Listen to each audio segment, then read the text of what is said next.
Hello everyone, I hope you are all well. Welcome back to our channel. आज के जो हमारा topic है वो है हम फॉर्म हम किस तरह फॉर्म क्या होता है। हम कोई किसी भी यूजर से अगर हम कोई इनपुट लेते हैं, कोई डेटा लेते हैं, तो उसके हम किसके थ्रू लेते हैं? हम फॉर्म के थ्रू लेते हैं। फॉर्म हम दो तरह का यूज करके बना सकते हैं, एक हम लेबल और एक इनपुट टेक। ठीक है। अच्छा जी। यानी कि हमें यूजर से कोई इनपुट लेना पड़ता है तो हम फॉर्म के थ्रू लेते हैं। यानी कि अगर हम फेसबुक की बात करें, ठीक है, अगर हम फेसबुक की बात करें तो फेसबुक के अंदर क्या होता है, हमारे पास एक फॉर्म बना हुआ होता है जिसके अंदर सबसे पहले हम आपसे आपका नाम पूछते हैं या तो आपकी ईमेल पूछते हैं, तो उसके बाद हमारी फेसबुक की आईडी बनती है, फिर हम साइन अप और लॉगिन वगैरह का ये सिस्टम होता है। इसी तरह से अगर हम यूनिवर्सिटी या स्कूल वगैरह के फॉर्म्स की बात करें तो वो हमसे आपकी डेट ऑफ बर्थ पूछते हैं, आपका फादर नेम, आपका ऑक्यूपेशन, या इस तरह से बहुत सारी चीजें पूछते हैं, तो वो हम किसके अंदर बनाते हैं? वो भी हम फॉर्म के थ्रू बनाते हैं। ऑनलाइन फॉर्म जिसे हम फिल करते हैं वो सब हम किसका यूज करते हैं? फॉर्म के टेक का इस्तेमाल करते हैं। अच्छा जी। फॉर्म के टेक के अंदर हमारे पास एक लेबल होता है और एक इनपुट होता है। लेबल के अंदर हम क्या करते हैं, किसी भी यूजर से लेबल और इनपुट का जो है वो सबसे पहले मैं आपको प्रैक्टिकली करके दिखाऊंगी, टाइम ज़ाया किए बगैर। शिफ्ट के साथ अपने वन को प्रेस करना है, यहाँ आपकी बोलिंग प्लेट ओपन हो जाएगी, यहाँ अपनी बॉडी पे जाना है। बॉडी पे जाने के बाद हम फॉर्म बना रहे हैं तो हम एक फॉर्म का टेक ओपन कर लेंगे। यहाँ पे हमारे पास एक्शन के बटन का काम नहीं है। अब काम क्यों नहीं है? क्योंकि हम जब पीएचपी वगैरह का इस्तेमाल करना सीखेंगे तब हम उसका इस्तेमाल करेंगे। इसके बाद हमारे पास आ जाता है फॉर्म का टेक। अब फॉर्म के टेक के अंदर हम क्या करते हैं, मैंने कहा हमें लेबल और इनपुट की नीड पड़ती है, तो ये आपके पास लेबल आ जाता है। अब लेबल के अंदर फॉर्म का क्या काम होता है वो मैं आपको बताती हूँ, लेकिन लेबल के अंदर जैसे कि मैं यूजर से सबसे पहले हम क्या लेते हैं, अगर हम एक यूनिवर्सिटी का फॉर्म देखें तो हम उसमें देते हैं सबसे पहले उसका नाम पूछा जाता है स्टूडेंट का। तो यहाँ पे भी मैं आपका फर्स्ट नेम में ले लेती हूँ। चेक करते हैं क्या होता है हमारे पास। यहाँ चलते हैं हम, और यहाँ चलने के बाद अगर आप देखो तो ये मेरे पास फर्स्ट नेम आ गया। फॉर एग्जाम्पल आप इसको इस तरह से ले सकते हैं, ये हमारे पास कोई हेडिंग है, ठीक है। अच्छा जी। अब फोर का क्या काम होता है, यहाँ पे हम इसको अपनी मर्जी से कोई नाम दे सकते हैं, जैसे कि फर्स्ट नेम है, यहाँ पे मैं दे देती हूँ एफ नेम। ये यूजर को दिखाई नहीं देता, लेकिन आगे जाके हमें इसकी बहुत ज्यादा जरूरत पड़ेगी, ठीक है। यहाँ पे इसके बाद हम एक टैग होते हैं, इनपुट का टैग होता है। इनपुट के टैग के अंदर हम क्या करते हैं, यहाँ पे हम टाइप देते हैं, तो यहाँ पे मैं इसकी टाइप दे देती हूँ टेक्स्ट, क्योंकि जो नेम होगा वो हमारे टेक्स्ट के अंदर आएगा, जो फादर नेम होगा वो भी हमारे टेक्स्ट टाइप के अंदर आएगा, सरनेम होगा वो भी हमारे टेक्स्ट टाइप के अंदर आएगा, और इसी तरह से जो हमारे नॉर्मल नेम वगैरह हमें लिखने पड़ते हैं वो हमारे टेक्स्ट टाइप में आएंगे। बहुत सारी टाइप्स हैं, हम उनको डिस्कस करेंगे आज के लेक्चर के अंदर। इसके बाद यहाँ पे मैं एक टाइप देती हूँ आईडी का। आईडी के अंदर हम क्या लिखते हैं, जो हमने फोर के अंदर लिखा होता है वही सेम हम अपनी आईडी के अंदर देते हैं। यहाँ पे हम दे देते हैं एफ नेम, ठीक है। ये क्यों जरूरी है, क्योंकि अगर आप देखो मैंने यहाँ पे एक चीज बोल्ड की हुई है, लेबल फोर, यानी कि लेबल का जो फोर का है और जो इनपुट की आईडी है वो दोनों को हमें एक दूसरे के साथ अगर लिंक कराना होता है तो हम इन दोनों की जो ये चीजें बिल्कुल इक्वल रखते हैं। इन दोनों को लिंक कराना लाजमी है, ठीक है, तो हमें ये दोनों इक्वल बिल्कुल सेम रखनी है। यहाँ चलते हैं, यहाँ चलने के बाद हम क्या करते हैं, एक और लेवल का टैग ओपन करते हैं, और लेवल का टैग ओपन करने के बाद यहाँ पे मैं दे दूंगी लास्ट नेम। तो लास्ट नेम के लिए मैं यहाँ पे नेम लिख देती हूँ। यहाँ पे फोन में हम अपनी मर्जी से नाम लिखते हैं जो कि हमें समझ आ सके। आप इसे अच्छे नाम दे दीजिएगा, ठीक है। मैं यहाँ पे आप लोगों को समझाने की वजह से दे रही हूँ। यहाँ पे हमने लास्ट नेम ले लिया, यहाँ पे हम एक इनपुट का टैग ओपन करेंगे। इनपुट का टैग ओपन करने के बाद यहाँ पे हम टाइप के अंदर दे देंगे अपना टेक्स्ट की टाइप। ही हमारे पास टेक्स्ट की टाइप एक तो हमारे पास डिफॉल्ट होती है, यहाँ पे हम एक आईडी देंगे और आईडी के अंदर भी हम लास्ट नेम ही देंगे। इसको सेव करते हैं और यहाँ चल के हम इसको चेक करते हैं, तो ये मेरे पास लास्ट नेम की आईडी आ गई। मैं चाहती हूँ कि जब हम ऑप्शंस दें तो यहाँ पे मेरे पास फर्स्ट नेम लिखा हुआ है और उसके बाद जब मैं क्लिक करूँ तो वो टेक्स्ट लिखा हुआ जाए। फॉर एग्जाम्पल हम इसको यूज करके देखते हैं। यहाँ पे हमारे पास एक और लेवल नहीं, इनपुट के अंदर हमारे पास एक टेक इस्तेमाल किया जाता है जिसको हम कहते हैं प्लेस होल्डर। प्लेस होल्डर के अंदर हम जो देते हैं वो यहाँ पे लिखा हुआ जाता है। प्लेस होल्डर के अंदर मैं यहाँ पे फॉर एग्जाम्पल यहाँ पे दे देती हूँ फर्स्ट नेम। सेव करके चेक करते हैं हम इसको, तो ये फर्स्ट नेम लिखा हुआ है क्या? फिर अगर मैं इसके अंदर कुछ दूंगी तो ये यहाँ से खुद ही रिमूव हो जाएगा।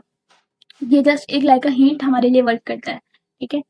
ओके जी। यहाँ से मैं इसको रिमूव कर देती हूँ तो इसे मेरे पास फर्स्ट नेम लिखा हुआ आ जाएगा। तो ये आपको हिंट देता है। फॉर एग्जाम्पल बहुत सारी ऐसी जगहें होती है जहाँ मेरे पास हेड लेबल्स नहीं लिखी हुई होती, जस्ट मेरे पास प्लेस होल्डर के थ्रू ये लिखा हुआ आता है, ठीक है जी। नेक्स्ट की तरफ चलते हैं।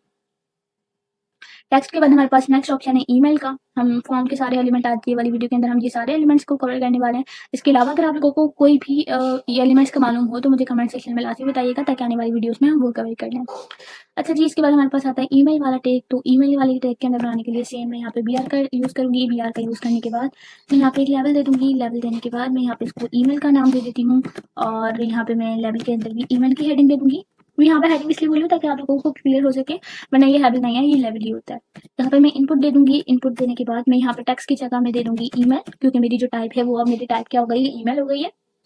ईमेल होने के बाद मैं इसको सेव करती हूँ। सेव करने के बाद हम चेक करते हैं कि हमारे पास क्या हो रहा है। ये ईमेल जो है वो तो सिंपल इस तरह से टेक्स्ट बॉक्स में बन गई। अब इसको कैसे पता यहाँ पे ईमेल देनी है, मैं यहाँ पे फॉर एग्जांपल कोई भी टेक्स्ट दे देती हूँ। मैं यहाँ पे मिनाल लिख देती हूँ, और मैं जैसे यहाँ पे एंटर करती हूँ,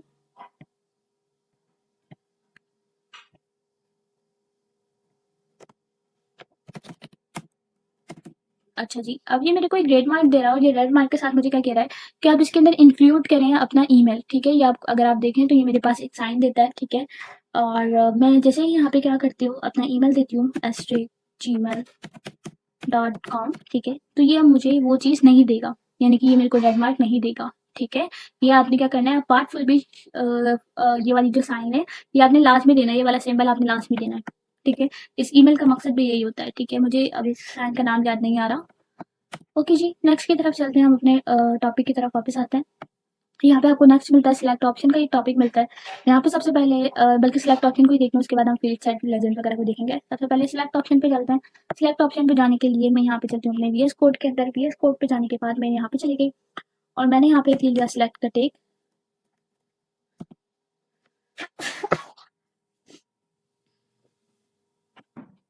सिलेक्ट का टेक ले लिया है मैंने और इस सिलेक्ट के टेक के अंदर मैं कोई नेम और आईडी वगैरह नहीं दे रही, आप लोग दे दीजिएगा। यहाँ पे हम इसके बाद इसके ऑप्शंस बनाएंगे, ठीक है? ऑप्शंस के अंदर यहाँ पे मैं वैल्यू के अंदर ए दे देती हूँ, यहाँ पे ए के अंदर मैं दे देती हूँ HTML में। फॉर एग्जांपल कोई से भी कोर्स वगैरह का नाम आप जैसे कि लेते हो, मैं एक और ऑप्शन बनाऊंगी और इस ऑप्शन के अंदर मैं इसकी वैल्यू दे दूंगी बी और बी के अंदर मैं यहाँ पे दे दूंगी CSS, ठीक है? फिर मैं एक और ऑप्शन लूंगी और इस ऑप्शन के अंदर मैं यहाँ पे एक वैल्यू ले लूंगी सी और सी ऑप्शन के अंदर मैं यहाँ पे लिख दूंगी जावा, ठीक है? जावा की स्पेलिंग हम ठीक कर लेते हैं। यहाँ पे सिलेक्ट करते हैं। यहाँ पे सिलेक्ट करने से अगर आप देखो तो यहाँ पे क्या होता है, यहाँ पे मेरे पास एक पूरी एक लाइन बन गई है जिसमें HTML CSS और जावा लिखा हुआ है, ठीक है? इस तरह से आप इसको सेट कर सकते हैं। अब फॉर एग्जांपल मैं यहाँ पे 3-4 और बना लेती हूँ बॉक्सेस। हम इसको एक और चीज़ चेक करते हैं। यहाँ पे मैंने एक और बॉक्स बना लिया, ठीक है? और मैंने इसको नाम दे दिया डी का और यहाँ पे मैंने ले लिया है वर्डप्रेस, ठीक है? मैं यहाँ पे एक और बॉक्स बना लेती हूँ और मैं इस वाले बॉक्स को नाम दे देती हूँ अपना ई का और यहाँ पे मैं दे देती हूँ PHP, ठीक है?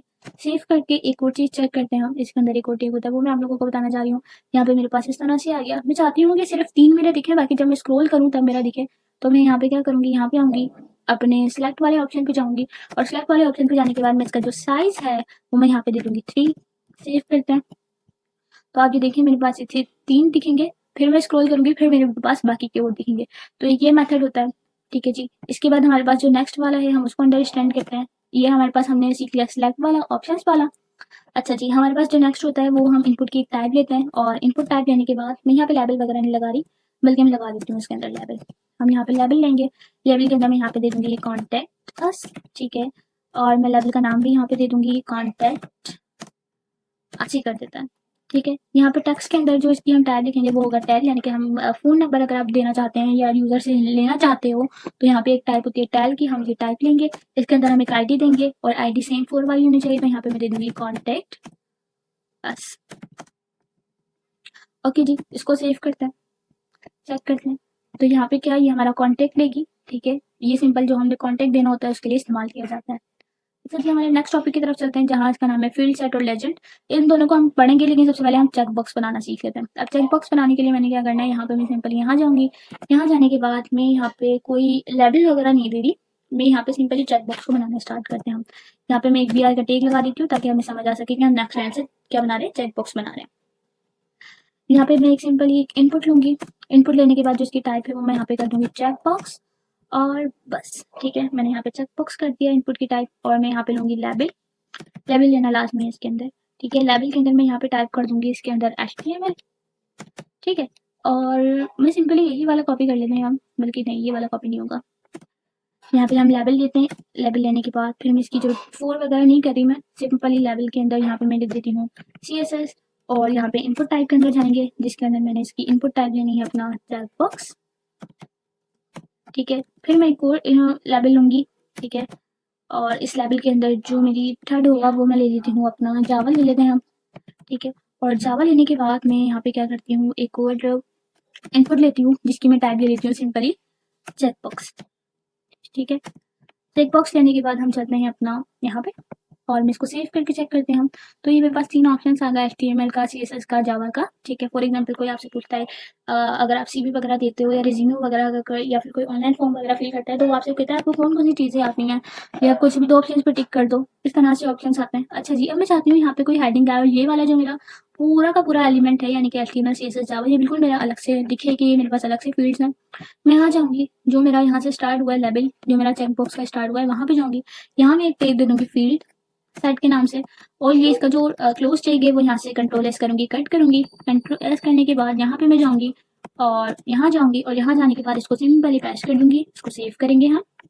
तो ये देखें तो ये मेरे पास एक अलग बॉक्स के अंदर ये आ चुका है, ठीक है। ये एक इसने एक अलग ही अपनी जगह ले ली है। अब मैं चाहती हूँ कि चूज करे 2 ऑप्शंस को, तो यहाँ मैं हेडिंग दूंगी तो क्या मैं F2 का यूज करूँ, क्या मैं यहाँ पे लेबल का यूज करूँ? नहीं, मैं यहाँ पे एक टैग होता है लेजेंड का, मैं वो यूज करूंगी यहाँ पे लेजेंड, ठीक है। और इसके अंदर मैं लिख दूंगी चूज एनी 2 ऑप्शंस, 2 ऑप्शंस, ठीक है। यहाँ जब हम इसको सेव करते हैं तो यहाँ पे अगर आप देखो तो चूज एनी 2 ऑप्शन यहाँ पे आ चुका है, ठीक है। यहाँ पे हम HTML लेंगे, CSS लेंगे और फिर जावा लेंगे। बिल्कुल सिंपल है, आप इसको सिलेक्ट कर लीजिएगा, ठीक है। हम जब आगे और चीज़ें कवर करेंगे तो हम इसके अंदर कोई से भी 2 ऑप्शंस पे टिक कर सकते हैं, हम ये सेटिंग भी यहाँ पे कर सकते हैं। बट फिलहाल हमें यहीं तक सीखना है, कुछ बेसिक पॉइंट सीख रहे हैं हम। HTML में हम बिल्कुल, मैंने आपको बताया था स्टार्ट में, हम जस्ट स्ट्रक्चर बनाना सीखते हैं, तो हम जस्ट अभी स्ट्रक्चर बनाना ही सीख रहे हैं अपने फॉर्म का। नेक्स्ट पे चलते हैं, ठीक है। हमने इसके अंदर क्या क्या कवर कर लिया, हमने चेक बॉक्स तक हम कवर कर चुके हैं। इसके बाद मेरे पास डेट आती है, डेट टाइम लोकल आता है और वीक आता है, डेट आता है, मंथ आता है। ये चारों पांचों चीज़ें हम एक जगह सीखने वाले हैं। हम सिंपली अपने VS कोड के अंदर चलते हैं। यहाँ जाने के बाद मैं एक सिंपल एक बनाऊंगी फील्ड सेट का ऑप्शन, सॉरी यहाँ पे मैं एक अपनी फील्ड सेट बनाऊंगी, ठीक है। और फील्ड सेट बनाने के बाद मैं यहाँ पे लेवल लूंगी और लेवल लेने के बाद यहाँ पे हम लिख देते हैं डेट, ठीक है। और फिर मैं यहाँ पे क्या करती हूँ, यहाँ पे सिंपल मैं लिखती हूँ डेट टाइप चूज डेट, ठीक है। इसके बाद जो हमारे पास नेक्स्ट आता है मैं एक और लेवल लेती हूँ। यहाँ पे मुझे जो नेक्स्ट चाहिए वो मेरा चाहिए डेट टाइम, ठीक है। जो टैग हमारा है वो डेट टाइम का। इसके अंदर हमें क्या करना पड़ता है, टाइप करना पड़ता है, टाइप डेट एंड टाइम, ठीक है। उसके बाद जो मेरे पास थर्ड आता है लेवल के अंदर, ठीक है, वो मेरे पास आता है डेट टाइम लोकल, ठीक है। यहाँ पे भी मैं सिंपल लिखूंगी चूज डेट एंड टाइम, ठीक है। मैं यहाँ पे सबसे पहले सिंपल इन सबकी हेडिंग दे रही हूँ ताकि मुझे याद रहे हमें कितने कवर करना है। यहाँ पे लेवल देंगे और यहाँ पे मैं लिख दूंगी वीक्स, ठीक है। मैं यहाँ पे लिखूंगी चूज वीक्स, ठीक है। इसके बाद हम एक और लेवल लेंगे जो कि हमारी 5वीं होगी लेवल, और यहाँ पे मैं लिख दूंगी सिंपली मंथ और मैं यहाँ पे लिखूंगी चूज मंथ, ठीक है। यहाँ पे इस तरह से मैंने ये 5 बना लिए। अगर हम देखें तो टोटल हमारे पास कितने थे, यहाँ पे 1 2 और यहाँ पे 3 4 और डेट टाइम लोकल लिखा हुआ है, डेट टाइम एक्स्ट्रा नहीं लिखा हुआ है यहाँ पे ना, एक 5 का कम है। मैं यहाँ पे इसको दे देती हूँ डेट टाइम, ठीक है, जहाँ पे हमें डेट टाइम करना पड़ता है। चलिए स्टार्ट करते हैं, हम इसको समझने की कोशिश करते हैं। सिंपली मैं यहाँ पे कंट्रोल एस करती हूँ, यहाँ जाके हम चेक करते हैं हमने क्या बनाया है। यहाँ पे हमने एक फील्ड सेट बना ली जिसके अंदर मैंने इस तरह से ये तो सारा टेक्स्ट लिखा हुआ आ रहा है, इसकी टाइप तो मेरे पास लिखी हुई नहीं आ रही है। कुछ भी नहीं करना है हमने, यहाँ पे हम लेवल पे जाएंगे, इनपुट टाइप लेंगे। इनपुट टाइप लेने के बाद यहाँ पे सबसे पहले मेरे पास आती है डेट की, तो यहाँ मैं लिख दूंगी डेट की, ठीक है। सेकंड वाले पे चलते हैं, ठीक है। यहाँ जाने के बाद मैं एक और इनपुट टाइप लूंगी और इस इनपुट टाइप के अंदर मैं यहाँ पे लिख दूंगी डेट डेट टाइम, ठीक है। उसके बाद हम थर्ड वाले पे चलते हैं। थर्ड वाले पे जाने के बाद मैं यहाँ पे सिंपल एक इनपुट टाइप लूंगी। इनपुट टाइप लेने के बाद यहाँ मैं लिख दूंगी डेट टाइम लोकल, ठीक है। इसके बाद हम यहाँ पे चलते हैं फोर्थ वाले पे, यहाँ पे हम इनपुट टाइप लेंगे और इनपुट टाइप लेने के बाद यहाँ मैं इसकी जो टाइप है वो कर दूंगी वीक्स की, ठीक है। उसके बाद हम लास्ट वाले पे चलते हैं, लास्ट वाले पे चलते हैं और यहाँ मैं इसकी जो इनपुट टाइप है वो कर दूंगी सिंपली मंथ, ठीक है। और इन सब के अंदर अब हम डिफरेंस चेक कर लेते हैं अपने, यहाँ चलते हैं। अगर आप यहाँ पे देखिए चूज डेट, यहाँ पे आप सिंपली अपने डे मंथ और ईयर चूज कर सकते हैं, ठीक है। सिंपली आपके पास यहाँ आपको डेट वगैरह टाइप करनी पड़ती है, ठीक है। जैसे कि 7 और 08 और फिर 2024, ठीक है, और अपना टाइम भी दे सकते हैं यहाँ पे। उसके बाद आपको यहाँ पे चूज़ डेट एंड टाइम आपको बताना पड़ता है। जैसे कि मैंने ये बता दिया, और यहाँ मैंने ये बता दिया, यहाँ मैंने 3 बता दिया, और ये मैंने नेम बता दिया, मैंने टाइम और डेट दोनों बता दी। यहाँ आप अपने वीक को बताते हो कि कौन सा वीक चल रहा है, मैंने कहा 26 वीक चल रहा है, ठीक है। यहाँ आप अपने मंथ को डिफाइन करते हो कि कौन सा मंथ चल रहा है, मैंने कहा जुलाई है और ये 2024 है। इस तरह से आप बता सकते हो, ठीक है जी। ओके, इसके बाद हमारे पास आता है एक फाइल का ऑप्शन, ठीक है। अब हम फाइल को पढ़ने वाले हैं, तो फाइल के अंदर भी मैं सिंपली कुछ नहीं करूँगी, यहाँ चलेंगे हम, और यहाँ जाने के बाद मैं एक और फील्ड सेट बना लूँगी, और फील्ड सेट बनाने के बाद मैं यहाँ पे इसको एक नाम दे दूँगी लेजेंड का, और लेजेंड के अंदर मैं दे दूँगी फाइल का नाम, और फाइल के नाम के अंदर मैं एक लेबल लूँगी, और लेबल लेने के बाद मैं यहाँ पे इसको नाम दे देती हूँ फाइल का 4 के अंदर, और यहाँ पे भी मैं इसको सिंपली फाइल का नाम दे दूँगी। हम सिंपली यहाँ जाएंगे इनपुट के अंदर, और इनपुट पर जाने के बाद जो इसकी टाइप है वो मैं यहाँ पे चेंज कर दूँगी, और मैं इसकी टाइप लिख दूँगी फाइल। फाइल लिखने के बाद हम अपने गूगल पे जाएँगे, यहाँ से हम इसको सिलेक्ट करेंगे, और यहाँ मुझे फाइल का ऑप्शन मिल जाएगा चूज़ फाइल का। अभी मेरी कोई फाइल चूज़ नहीं हुई भी, यहाँ पे मैं डिबग की फाइल को चूज़ करती हूँ, यहाँ पे हम ओपन करते हैं, तो ये देखिए डिबग डॉट लॉग मेरे पास इस तरह से ये फाइल आ चुकी है। कोई सी भी फाइल अगर आप देना चाहते हैं अपनी, जैसे कि अगर हमें एनआईसी डालना हो, या फिर हमें अपने डॉक्यूमेंट्स डालने हो यूनिवर्सिटीज़ के उसमें, तो वो लोग किस तरह से बनाते हैं, यहाँ पे एक इनपुट का टैग लेते हैं फाइल का, और वो फाइल आप यहाँ पे इनपुट करते हो और वो लोग चेक कर लेते हैं। अच्छा जी, हमारे पास फाइल बटन हो गया। अब हम अपना रेडियो बटन बनाएंगे और अपना टेक्स्ट एरिया बनाएंगे। पहले हम रेडियो बटन बना लेते हैं, ठीक है। यहाँ पे मैं एक और फील्ड सेट बनाऊंगी, ठीक है। फील्ड सेट बनाऊंगी और एक लेजेंड की टाइप लूंगी, और इसके अंदर मैं दे देती हूँ अपना चूज जेंडर के नाम से बना लेती हूँ, ठीक है। आपका जेंडर क्या है, इस तरह से में हम बना लेते हैं। इसके अंदर हम एक लेबल देंगे, लेबल के अंदर हम लिख देंगे अपना मेल, ठीक है। मेल और फीमेल का ही हम यहाँ पे लिखते हैं। यहाँ पे हम इनपुट का टैग लेंगे, और इनपुट के टैग के अंदर हम यहाँ पे ले लेंगे अपना टाइप के अंदर हम देंगे रेडियो बटन। इसके अंदर हम एक और चीज़ लिखेंगे नेम, ठीक है। अब नेम के अंदर हम क्या करते हैं, यहाँ पे नेम हमने बिल्कुल सेम लिखना है, तो मैं यहाँ पे लिख देती हूँ फॉर एग्जाम्पल नेम के अंदर जेंडर ही टाइप कर लेना है, आपकी मर्जी है, ज़रूरी नहीं है कि आप जेंडर ही टाइप करो, बट मैं यहाँ पे जेंडर टाइप कर लिया। यहाँ पे हम एक और टैग लेंगे लेबल का, जिसके अंदर मैं टाइप कर दूंगी फीमेल। फीमेल टाइप करने के बाद यहाँ पे मैं लूँगी इनपुट, और इनपुट के अंदर सेम मेरा वही होगा। मैंने यहाँ पे लेना है रेडियो बटन, तो मैं यहाँ पे रेडियो ले लूँगी, और रेडियो लेने के बाद मैं यहाँ पे एक नेम का टैग बनाऊंगी, और नेम का बनाने के बाद सेम मैं वही जेंडर लिखूंगी, जो नाम मेरा इस वाले इनपुट में था जेंडर का, और वही सेम मैं अपने नेम इसमें लूँगी। सेव करते हैं, और इन दोनों का डिफरेंस बताती हूँ, अगर नहीं लेते तो क्या होता है, लेते हैं तो क्या होता है। इसके अंदर से ये मैं मेल सेलेक्ट करती हूँ और मैं फीमेल सेलेक्ट करती हूँ, तो इन दोनों में से एक सेलेक्ट होगा, ठीक है जी। अब अगर मैं फॉर एग्जाम्पल यहाँ पे, जैसे कि यहाँ पे जेंडर लिखा हुआ है, मैं यहाँ पे जेंडर में कुछ ऐसे ऐसे कुछ लिख देती हूँ, मैंने इसका यहाँ पे एक्स्ट्रा कुछ लिख दिया, ठीक है। स्पेलिंग मिस्टेक हो गई है, यहाँ चलते हैं। यहाँ चलने के बाद अगर मैं इसको सिलेक्ट करूंगी, तो ये मेल भी सिलेक्ट होगा, फीमेल भी सिलेक्ट होगा, ठीक है। तो हमें एक ही को सिलेक्ट करना है, तो हम यहाँ पे क्या करेंगे, हम यहाँ पे सिंपली दोनों की स्पेलिंग्स बिल्कुल सेम रखेंगे, नेम दोनों के नेम की। इसको सेव करेंगे, और इसको सेव करने के बाद जैसे ही हम इसको चेक करेंगे, तो ये मेरे पास एक ही हमारे पास सिलेक्ट हो पाएगा। अच्छा जी, इसके बाद हमारे पास आता है टेक्स्ट एरिया। टेक्स्ट एरिया बनाने के लिए यहाँ पे मैं क्या करती हूँ, ये हमारे पास खत्म हो गया, मैं यहाँ पे एक ब्रेक रो दे देती हूँ, 2 ब्रेक रो दे देती हूँ सिंपल, ठीक है। यहाँ चलते हैं, यहाँ पे हम टेक्स्ट एरिया बनाना चाहते हैं, तो यहाँ पे मैं लिखूंगी भी टेक्स्ट एरिया ये, और टेक्स्ट एरिया लिखने के बाद इसको सेव करते हैं, चेक करते हैं हमारे पास क्या हो रहा है टेक्स्ट एरिया। तो ये मेरे पास इतना सा टेक्स्ट एरिया आ रहा है। जब भी हमें कोई कमेंट वगैरह देना पड़ता है किसी वेबसाइट के अंदर, तो हम टेक्स्ट एरिया के थ्रू देते हैं। अच्छा जी, अब ये टेक्स्ट एरिया मैं चाहती हूँ ये टेक्स्ट एरिया थोड़ा सा बड़ा हो जाए, तो हम इसके अंदर क्या करते हैं, जैसे कि हमने अपनी पिछली वीडियोस के अंदर टेबल के अंदर हमने कॉलम्स और रोज पढ़ी थी, सेम इसके अंदर हमें वो करना पड़ेगा, कॉलम्स और रोज लगाते हैं हम यहाँ पे मैं कॉलम्स इसकी दे देती हूँ अपना 50, और जो इसकी रोज है वो मैं यहाँ पे दे देती हूँ अपना 10, ठीक है। चेक करते हैं हमारे पास क्या होता है। तो ये मेरे पास इसकी कॉलम्स आ गई, और ये मेरे पास इसकी रोज आ गई। तो हम इसको इस तरह से सेट कर सकते हैं, आप जितना बड़ा टेक्स्ट एरिया देना चाहते हैं आप उतनी ज्यादा रोज और कॉलम्स दे दीजिएगा, आपका उस हिसाब से सेट हो जाएगा। अच्छा जी, अब हम पढ़ते हैं, हमने डेट और मंथ वगैरह ये सब कुछ पढ़ लिया है। अब हमारे पास नंबर और रेंज बचे, नंबर और रेंज पढ़ते हैं हम, ठीक है। नंबर और रेंज में क्या फर्क है, यहाँ पे मैं एक और फील्ड सेट बना लेती हूँ, ठीक है। यहाँ पे मैंने एक बनाया फील्ड सेट, और इस फील्ड सेट के अंदर मैंने लेजेंड लिख लिया, और लेजेंड के अंदर मैंने लिख लिया नंबर वर्सेस रेंज, ठीक है। मैंने इसके अंदर एक heading they the number versus range के नाम से, ठीक है जी। ओके, हम यहाँ पे 2 तरह के इनपुट लेंगे। पहले मैं यहाँ पे लेवल ले लेती हूँ, लेवल के अंदर मैं यहाँ पे टाइप कर देती हूँ नंबर, ठीक है। और यहाँ पे मैं चाहती हूँ इनपुट की टाइप का, और इनपुट टाइप देने के बाद यहाँ पे मैं दे देती हूँ अपना नंबर, ठीक है। मेरी जो टाइप का नाम है वो भी नंबर है। यहाँ पे मैं लेवल लूँगी, और लेवल लेने के बाद मैं यहाँ पे नाम दे देती हूँ रेंज, ठीक है। इन दोनों के अंदर हमें डिफरेंस चेक करना है और इनपुट टाइप हम देंगे और इसका नाम भी हमारे पास क्या होगा, रेंज होगा। ठीक है जी, सेव करके चेक करते हैं हमारे पास क्या है। यहाँ पे मैंने एक फाइल बना ली है, यहाँ पे हम कोई सा भी नंबर दे सकते हैं। ठीक है, जो नंबर है वो हमारे पास 1 से स्टार्ट हो रहा है। ठीक है, फिर और जहाँ तक हम देना चाहें हम रेंज बता सकते हैं। ठीक है, कि आपकी क्या रेंज है और इस तरह से हम बना सकते हैं।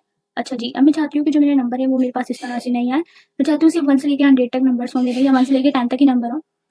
तो हम जाएंगे अपने नंबर वाले उसके अंदर और यहाँ पे मेरे पास नंबर का है आईडी। तो मैं यहाँ पे क्या करूँगी, मिनिमम नंबर जो मैं दे दूँगी वो यहाँ पे 1 दूँगी और जो मैं कहूँगी मेरा जो मैक्सिमम नंबर है वो हम 5 देते हैं। ठीक है, ताकि हम इसको चेक कर सकें अभी यहीं पे। यहाँ चलते हैं गूगल के अंदर, सेलेक्ट करते हैं।